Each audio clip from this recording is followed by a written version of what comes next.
Well, the market sold off today nearly 2% at its lowest point, which came right at the end of the day, coming right into our lower dealer cluster zone here. This was off the backs of Meta and Microsoft's earnings reports yesterday, neither of which reported that great of an earnings release. And here we are right around this 570 strike or just slightly below it. This is the largest gamma exposure concentration on the downside currently as of today. And this was our first stop if we broke below this 575 to 585 zone. If you recall, our base case is that there's going to be a move up into next week into the 590 zone. Of course, the market likes to surprise everyone. And so as always, we try to prepare for multiple market scenarios. And so 570 on the downside was our first target if we broke below this 575 support level. And you can see price was trading in this zone back in September. This was actually quite a consolidation range.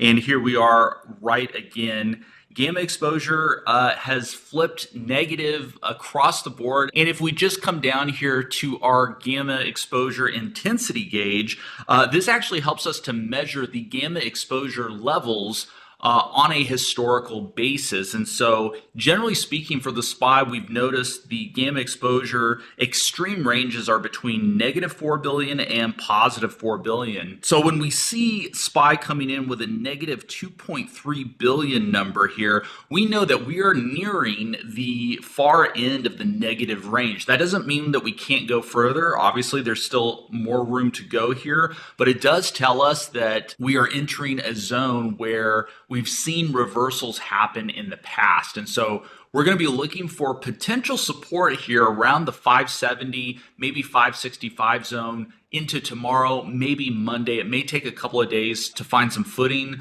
but that is something that we're going to be watching for. And wouldn't you know it, that fits right in with the election timeframe, as well as huge earnings reports that are coming out today and tomorrow. Yeah, thanks, Anthony. One of the things we had been bringing attention to was that the VIX seems to behave with the whole moving average similar to a lot of other stocks and indices. And once we got above that pink line, the bias we've constantly warned for volatility was to the upside until it gets back below that pink line again. And sure enough, we saw the steady climb ever since we closed above that line. And then, of course, we had this spike. And I've got the daily Keltners applied to the VIX chart, which have a 25, 26 as the top channel. And if we go to the gamma exposure dashboard, it also shows 25 as a big gamma cluster. So there was a little bit of repositioning here. We still have 17 listed as a dealer cluster zone, which we saw Tuesday, but now we have 25 as an upper target instead of the 20 area since we got through that. So the VIX is always a little bit squirrely. It's always a little tough to apply black and white rules toward, but that whole moving average does seem to be pretty effective in keeping us on the right side of volatility. So we mentioned Meta had earnings yesterday. Funny enough, Meta actually tagged that 600 gamma exposure concentration that we had been highlighting over the last couple of weeks. That was right before earnings came out yesterday afternoon. That 600 strike was a level that had been tagged a couple of times before we actually played that. A couple of times as well in our community Discord. And what's interesting in this downside move after earnings, we're coming right into the lower dealer cluster zone here. That's right around the 560 level. There's a little bit of a bounce today at the end of the day here in Meta. I don't know if this is actually going to be the low, but I think once Meta can find some footing, there's still, look at all this volume here. 50,000 plus contracts coming in today at this 600 strike. There is still a lot of market interest at the 600 strike. Now, this may take some time to play out to see a swing back up into these levels. But if the market plays along and we see any kind of rally into November or December, this 600 strike to me is still in play for Meta. And we're going to be looking to play for a move towards that 600 strike in our community Discord here in the coming weeks. Yeah, thanks, Anthony. That Meta is one we've played repeatedly. It seems to be like the gift that keeps on giving as far as trade setup. So, and I have Dell pulled up. I think this is the first time I've talked about Dell, and it definitely got pummeled today, like a lot of other things with the market dropping. But I like how we stopped at both the whole moving average and the middle Keltner channel. That said, below 122, and I'm going to start, looking at this a little more from a bearish perspective. But so we touched the top of the channel. We're now back at the middle of the channel. And what I would like to see is a bounce from here. And we can look at the gamma exposure.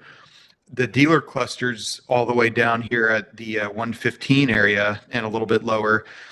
But we're pretty much at the zero gamma level, pretty close to that.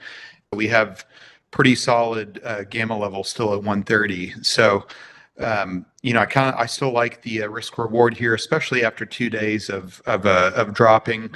This is a stock that's in an uptrend that has pulled back, and with that 122 as my line in the sand, I'd like to see this make some attempt higher from here. Yeah, Dell, interesting one to watch for sure. Thanks for that, Sean. Next, I want to talk about Palantir. Palantir getting hit along with the rest of the market, down almost 5% today. Palantir has earnings on Monday, November 4th. And so I think this, this hit today, this drop down into the lower dealer cluster zone just above the 40 strike, that could be an interesting area from a risk reward standpoint. Palantir has just been doing so well over the last year to 2 years, becoming a profitable company, increasing revenues and net income. And when we look at the gamma exposure picture here, these purple bars are indicating market participants are concentrated in the 45 strike and the 50 strike. Now, earnings are always a little bit of a wild card. We typically stay away from earnings plays when it comes to option strategies. However, for those of you who are playing Palantir, I do think it's interesting that there is so much concentration and volume. We see like 30,000 contracts being traded here at the 45 strike. Over 20,000 contracts being traded today at the 50 strike. So there is definite, at least interest, maybe some gambling ahead of earnings. A lot of market participants thinking that Palantir is going to have a nice earnings report.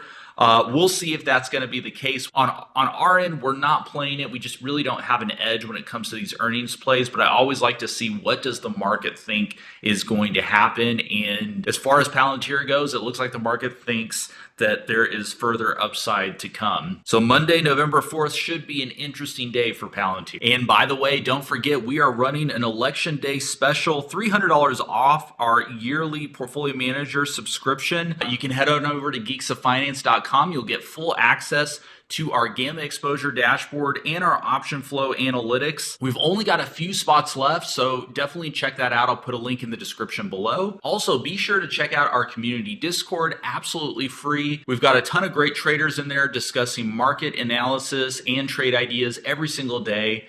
I'll put a link in the description below for that as well. Thanks so much, everybody, for watching, and we'll see you guys in the next video.